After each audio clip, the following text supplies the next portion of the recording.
Iran से मुज़ाकरात में हतमी मुआहदे पर नहीं पहुंच सके। जेडी वेंस ने ऐसा कहा है, बेहतरीन ऑफर करके वापस जा रहे हैं। जेडी वेंस ने प्रेस ब्रीफिंग में ऐसा कहा, ईरान ने हमारी शराइत कबूल नहीं की। जेडी वेंस की जानिब से जो प्रेस कॉन्फ्रेंस की गई, उन्होंने ऐसा कहा है, जिसके बाद इसहाक डार ने भी पाकिस्तान की जानिब से एक अहम गुफ्तगू की। उन्होंने कहा, उम्मीद है ईरान अमेरिका मुज़ाकरात जारी रहेंगे। तो ट्रांसमिशन के इस हिस्से में हम वेलकम करेंगे सीनियर एंकर पर्सन हैं तलत साहब आपको, और बहुत शुक्रिया आपने एक बार फिर समा को वक्त दिया। तलत साहब, मजमूई तौर पर इस डेवलपमेंट को कैसे देखते हैं? देखें, हम तो सारी रात इंतजार करते रहे एक बड़ी खबर का, जिसके बारे में तवक्कुआत कुछ बिल्ड हो गई थी जब इनके बराह रास्त सेशंस भी हुए। और फिर हमें ये भी पता चला कि पाकिस्तान ने बराह रास्त मीडिएशन करवाई है, तो बिल्कुल न्यूट्रल वेन्यू प्रोवाइडर के तौर पर सामने नहीं आया। और पता चला कि चीफ ऑफ डिफेंस फोर्सेस इसके अंदर बराह रास्त इन्वॉल्व थे। लेकिन जो प्रेस कॉन्फ्रेंस हमने देखी, उसमें बेनतीजा हम इसको कहेंगे, इनकन्क्लूसिव जो लफ्ज़ है, हम इसको फेल नहीं कहेंगे, बेनतीजा कहेंगे।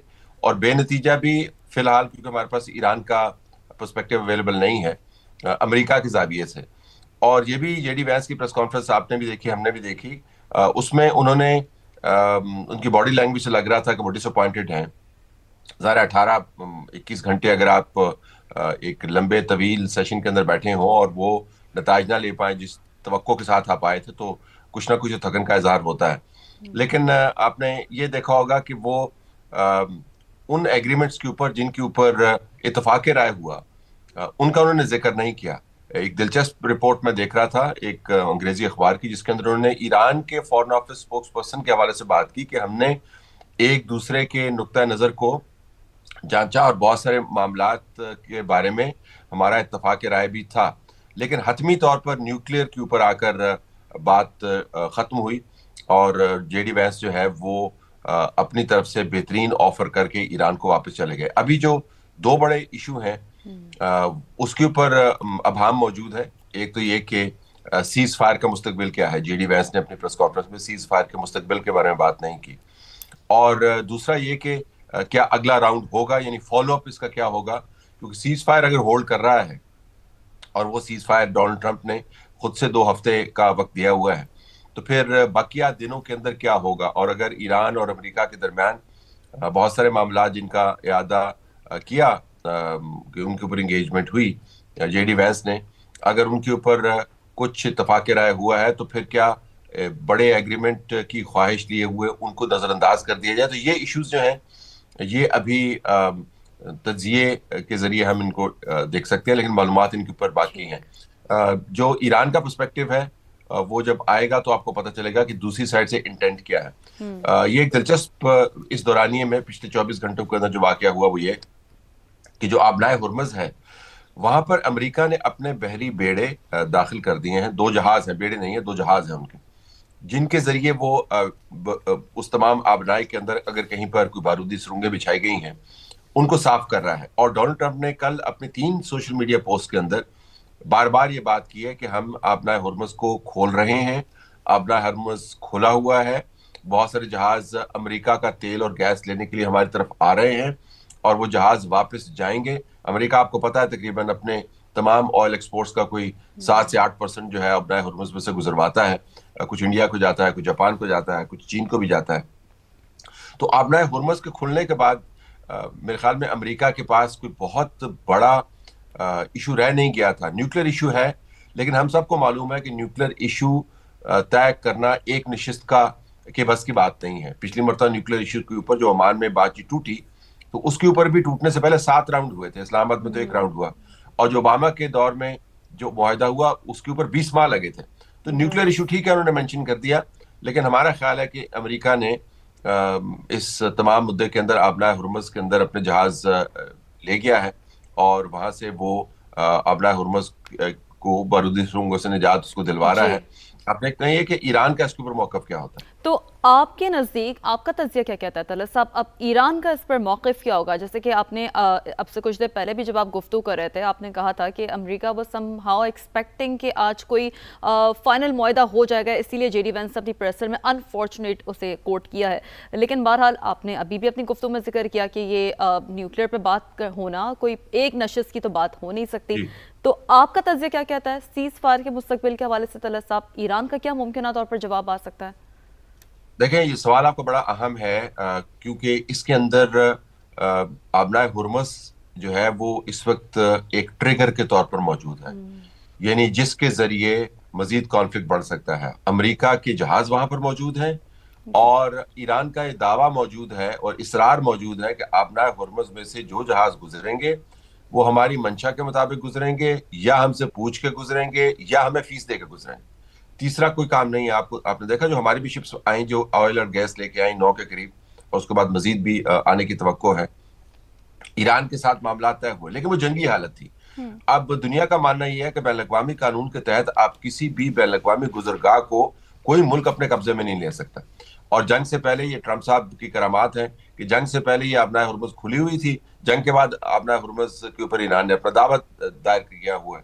تو آبنائے ہرمز میں امریکہ کی موجودگی اور ایران کی افواج کی طرف سے رد عمل، میرے خیال میں یہ بڑا ایک کروشل ایشو ہے۔ اگر ایران کی طرف سے ان شپس کے اوپر فائرنگ ہوتی ہے، میزائل داغے جاتے ہیں، ان کو انڈرمائن کیا جاتا ہے، تو دوبارہ سے لڑائی کا آغاز ہوگا، کیونکہ براہ راست امریکی اثاثوں کے اوپر ایران کا حملہ ہوگا۔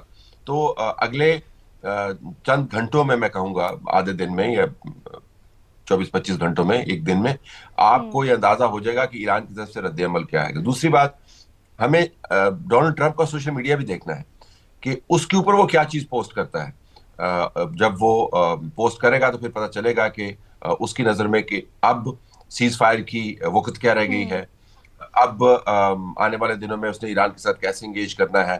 یاد رکھیں کہ اس نے اپنے سوشل میڈیا پوسٹ میں پہلے بات ڈالی تھی کہ ہم نے تمام اپنی نیول شپس، اپنے جہاز، اپنا بارود، اپنے میزائل اور دوسرا مواد تیار رکھا ہوا ہے، تاکہ حتمی ایگریمنٹ اگر ہمارے پاس آ جائے گا تو ٹھیک ہے، ورنہ آگے اس نے وضاحت نہیں کی۔ ہاں، ورنہ اس نے بلکہ وضاحت میں یہ لکھا کہ ایسی فائرنگ شروع ہوگی جس کی نظیر دنیا میں نہیں ملتی۔ تو ان اے وے اس نے اپنے کارڈز آلریڈی ٹیبل پہ رکھے ہوئے ہیں، دیکھنا ہے کہ وہ کارڈز ٹیبل پر رکھے۔ طلعت صاحب، آپ کے خیال سے ایک تو یہ رد عمل آنا ابھی باقی ہے کہ سیز فائر کا مستقبل کیا ہوگا، لیکن آپ کے تجزیے کے مطابق آپ کے خیال سے کہ دونوں کی جانب سے اس کے اوپر کیا رد عمل ہو سکتا ہے؟ کیا سیز فائر برقرار رہے گی؟ ایک تو سوال یہ، دوسرا یہ کہ جو پاکستان اسلام آباد ڈپلومیٹک ہب کے طور پہ ابھرا ہے، کیا مستقبل میں بھی یہ ایک مستقل طور پر ڈپلومیٹک ہب بن سکتا ہے؟ اور ساتھ ہی جو افزودہ یورینیم ہے ایران کی جانب سے، کیا آپ کو لگتا ہے کہ ایران اس پر رضامندی ظاہر کر سکتا ہے کہ جو افزودہ یورینیم ہے وہ پاکستان کی نگرانی میں رکھا جا سکے گا؟ دیکھیں، پاکستان کو کیا یہ ذمہ داری لینی چاہیے کہ ایران کی یورینیم کا وہ کسٹوڈین بنے؟ اس سے پہلے چین اور روس کی طرف سے زیادہ، چین کی طرف سے کم، یہ تجاویز آ چکی ہیں کہ تھرڈ پارٹی کے پاس جو افزودہ یورینیم ہے، انرچ یورینیم ہے، جس کے ذریعے آپ نیوکلیر ہتھیار بنا سکتے ہیں، وہ کسٹڈی میں لے لے، جس کو امریکہ نے ریجیکٹ کر دیا۔ ایک ادارہ ہے IAEA، اس کی کسٹڈی کے اندر یہ جا سکتا ہے۔ لیکن دیکھیں، یہ وہ یورینیم ہے جس کی تلاش سب کو ہے، یعنی وہ جیسے ایک جزیرہ تھا جس کے بارے میں کہا جاتا تھا کہ وہاں پر درخت بھی سونے کے ہیں اور تمام ٹریولر اس کے انتظار میں اور اس کی تلاش میں پھرتے تھے۔ تو یہ یورینیم ہے کہاں پہ؟ جو 8 مہینے پہلے امریکہ نے اسٹرائکس کی تھیں، اس کے اندر تو ڈونلڈ ٹرمپ نے کہا تھا کہ ہم نے ان کو زمین کے اندر دفن کر دیا ہے، یعنی وہ اتنا نیچے ہم نے ان کو جہاں پر موجود تھے اس کے اوپر اتنے پہاڑ ٹوٹے ہیں ہماری بمبارڈمنٹ کی وجہ سے کہ اب یہ ناکارہ ہی سمجھیں۔ پھر پتہ چلا کہ 425 کلو گرام کے قریب کہیں پر موجود ہے۔ کہاں پر موجود ہے، کیسے تلاش کریں گے، زمین پہ لوگ کیسے اتاریں گے؟ ایران کیا اس کو چھوڑے گا؟ ایران کے لیے اب اپنی سرزمین کا ایک ایک حصہ اور وہاں پر موجود ایک ایک چیز ایک نیشنلزم کا سمبل بن گیا ہے۔ اب وہ صرف انرچ یورینیم نہیں ہے، اب وہ ایران کا اثاثہ ہے۔ اور تو ایران کے اندر جو لوگ موجود ہیں، ریولوشنری گارڈ ہے، ان کے اسپرچل لیڈر ہیں، ان کی قیادت ہے، کیا وہ دنیا کو یہ پیغام دینا چاہے گی کہ ہم اپنا اثاثہ امریکہ کے حوالے کر رہے ہیں، IAEA کے حوالے کر رہے ہیں، پیوٹن کے حوالے کر رہے ہیں، یا کسی اور ملک کے حوالے کر رہے ہیں؟ میرا خیال میں یہ ممکن نہیں ہوگا۔ آپ نے ذکر کیا کہ سیز فائر کا مستقبل کیا ہے۔ جس طرح میں نے پہلے بھی گزارش کی کہ سیز فائر امریکہ کے زاویے سے اگر آپ دیکھیں، معذرت چاہتا ہوں، امریکہ کے زاویے سے اگر آپ دیکھیں تو اس نے آبنائے ہرمز کو کھلوا کر دنیا کو یہ پیغام دینا ہے کہ میں اب آبنائے ہرمز کا مالک ہوں، اور दुनिया को मेरा शुक्रिया अदा करना चाहिए। और डोनाल्ड ट्रंप के लिए शुक्रिया हासिल करना किसी ट्रॉफी से कम नहीं है। और अगर ईरान उसके अंदर एक रखना डालता है या रुकावट बनता हुआ नजर आता है तो आपको दोबारा से जंग शुरू होती हुई नजर आएगी और सीज फायर तितर बितर हो जाएगा। जो ईरानियंस के पास ऑफर ऑलरेडी आ गई है, अगर उसका वो तह दर तह जवाब दें कि फलां नुक्ते के ऊपर हमारा ये इत्तफाक राय है, तो मेरे ख्याल में जो बाकी 6-7 दिन रह गए हैं सीज फायर की, 8 दिन, उनके अंदर आप उन नुकात को बुनियाद बनाकर आगे बात चला सकते हैं। लेकिन उसके लिए किसी और को स्टेप अप करना होगा। पाकिस्तान, अगर आप इनफरादी तौर पर देखें, आप और मैं बतौर पाकिस्तानी देखें, हमारे व्यूअर्स जो है बतौर पाकिस्तानी देखें, कुल्ली तौर पर, इज्तमाही तौर पर पाकिस्तानियों के ज़ाविये से देखें, तो हमने मुल्की तौर पर, कौमी तौर पर जो हासिल करना था वो कर लिया जी।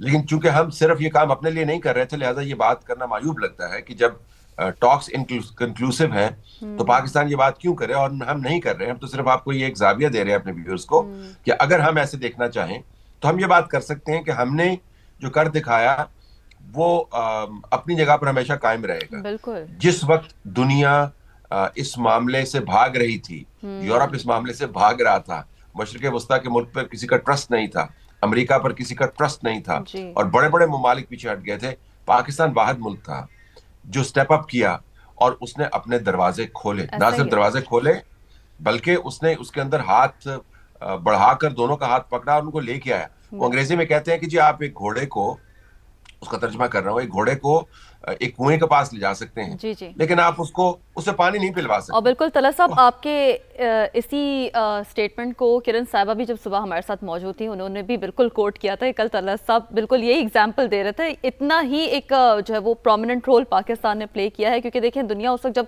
मीडिएटर ढूंढ रही थी, अमन की मेज़ ढूंढ रही थी, वो अमन की मेज़ पाकिस्तान ने प्रोवाइड की है, वो अमन की मेज़ जो है वो इस्लामाबाद ने प्रोवाइड की है। तो तलत साहब, मैं ये चाहूँगी कि थोड़ा इस पर भी आप एनालिसिस डेवलप करें कि एक बहुत ही पेचीदा मुज़ाकरात में यूँ पाकिस्तान का एक ब्रिज स्टेट बनकर सामने आना आप कैसे देखते हैं? क्योंकि डेफिनेटली इससे पहले भी डिप्लोमेटिकली जितनी एक्टिविटीज़ होती रही है, बड़ा क्लोजली आपने उसे कवर भी किया है, मॉनिटर भी किया है, उस पर एनालिसिस भी आपने डेवलप किए हैं। अब बिलखुसूस इस पूरी एक्टिविटी में आपको क्या लगता है कि कौन सी सिफारती हिकमत अमली ज़्यादा नुमाया रही हैं तलत?